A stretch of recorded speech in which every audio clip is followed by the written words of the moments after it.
Jesus said that He came to give us a peace, not as the world gives, but a peace that passes all understanding. You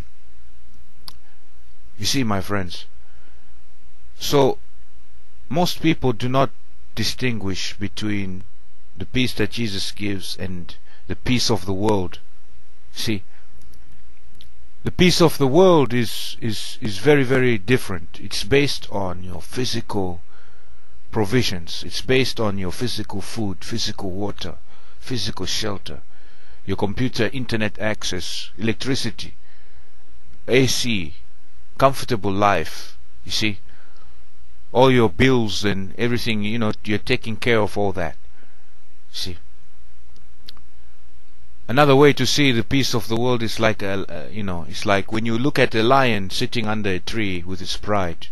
See, it's sitting there and the wind is blowing and its mane is moving in the wind, and you see the leaves rustling and the lion is licking its paw. Some of the lions in the pride are asleep, and some of them are awake, very relaxed and tranquil. Very beautiful scene, you see, very tranquil state. But I tell you what, my friends, this is only one moment in time. Most people will not see that moments before this state of peace, these lions were involved in utter mayhem and chaos as they went hunting for food, you see, and went and killed a wildebeest and maybe even its baby without no remorse, and consumed it, you see, in all the blood and guts, literally. So, my friends, this is how the peace of the world is. You see, the peace of the world is based on things that many people don't understand. People are just eating things on a very superficial level without understanding where they come from and what it's taking to get those things. The resources that run all the technological advance of this world, all the economic systems and things like that, it's coming from the oppression of the poor. It's coming from stealing, robbing, manipulations, all kinds of things. See, rich people are like lions, and the gods that they worship are also pretty much like lions, you see. Believe in violence where violence is necessary, you see.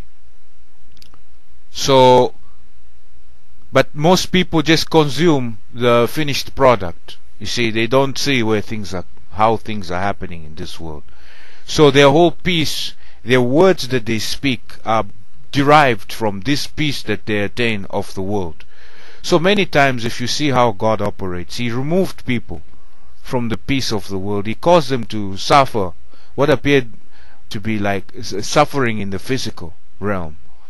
You see, He took them out of the ways of Egypt. He took them out of this and took them out, so they appeared to have lost everything in desolation, wandering in the wilderness, you see, looking for, you see, because it is when you lose hope in this world that you begin to look for a hope that is greater than this world, you see. So this is what it is. But you see, most so-called Christians, what they call themselves, all their words and actions are based from the peace that they're getting and deriving from the things of this world, see, and not from the kingdom of God. If your words, the only way your words can be true is when they are derived from fire, the fire of God's Spirit. See, that is when your words will have power. That is when you have the inner attributes necessary to hold your words up and to hold your actions. That is when your actions and words will be pleasing before God. You see, is when you dwell in the midst of His Spirit and His fire. You see, that is when you have all the things that are necessary to combat this world.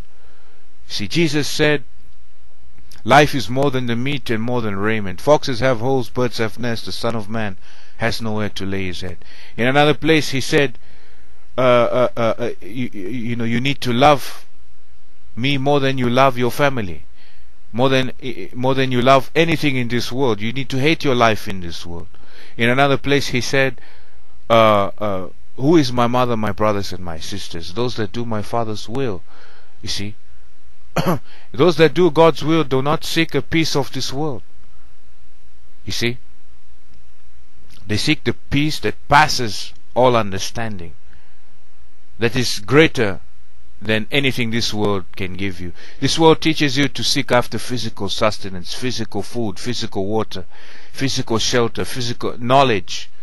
You see, and then you become self-enlightened or whatever, these things. But they don't tell you that when you become self-enlightened, you pretty much are enslaved to the principalities and powers that run this world. You become like a lion.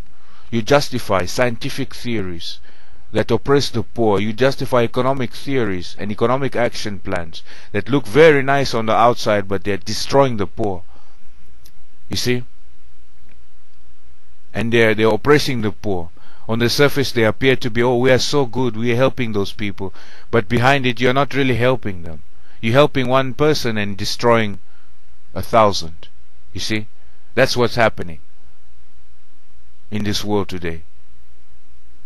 See? Political theories that are enslaved to the ways of a lion, where you can justify violence when it's necessary. You can keep the truth from people for political strategy.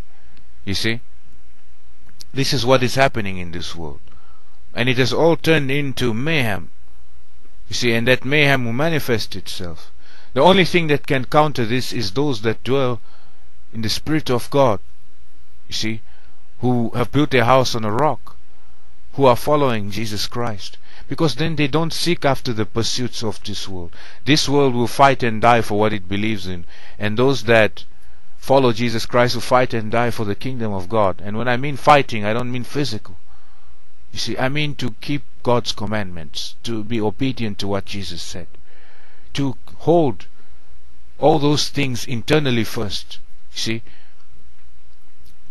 not just a physical upkeep of rules without your heart being right before God. See, or the physical speech quoting Bible verses, and sounding very smart when you don't have the Spirit of God never revealed to you what that Bible is and where you need to go. You see, never having received the testimony of the Bible.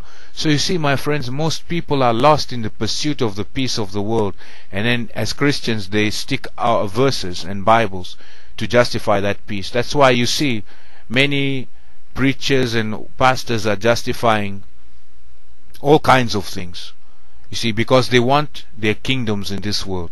If you didn't want the kingdoms of this world, you wouldn't preach messages of hypocrisy, untruth, and outright lies in order to justify your kingdoms, and say, well, it's okay if you do this, and this is not that, and everybody can do everything. You can be gay, you can be anything. You see, and all you have to do is just go. No one is like this, and everybody can do it. You see.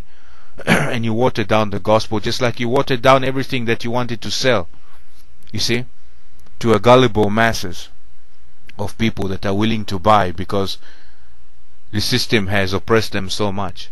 The systems that people are in has oppressed people so much, especially in the so-called developed countries, that they have inner problems. See, it's problems of the soul.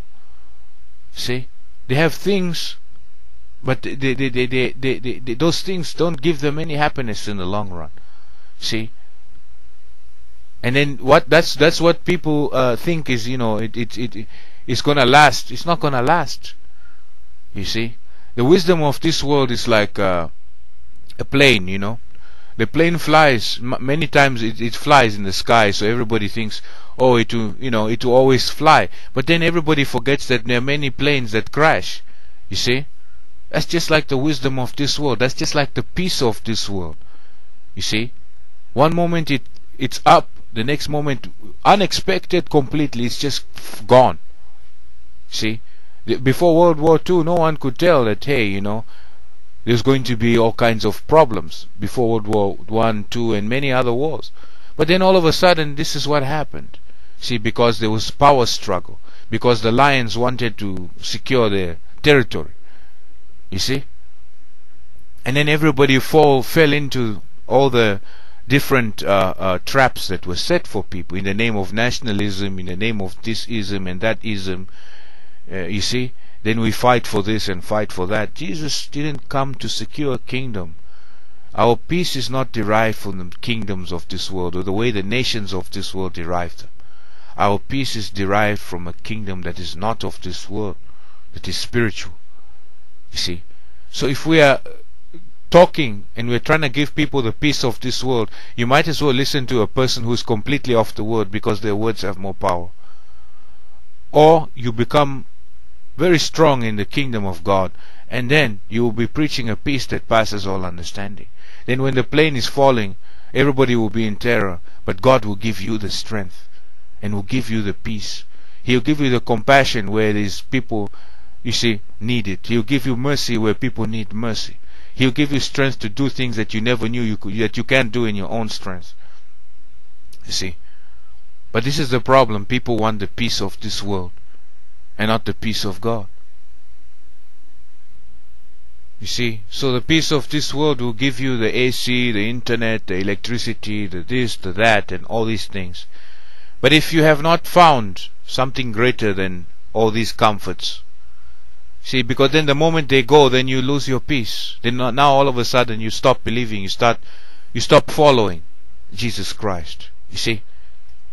Now you are no longer entertained, so you stop following Jesus Christ. You see? Now things are no longer pleasurable, so you stop following Jesus Christ. So Jesus Christ came to preach the gospel to the poor. He came to spend time with the oppressed and relieve them from their oppression. You see? Not to oppress them like the way the world was oppressing them. You see? And justify those systems. You see?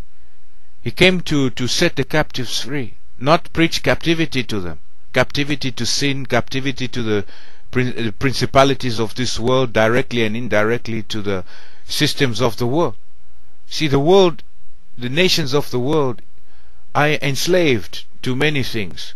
And that is why they cannot see the way a spiritual person who is being led by the Spirit of God sees. See, that is why his peace is physical. And he will fight for that peace and die. Some will die for that peace. So we have to do the same thing, my friends, but we have to do it for the living Word, Jesus Christ, and His kingdom.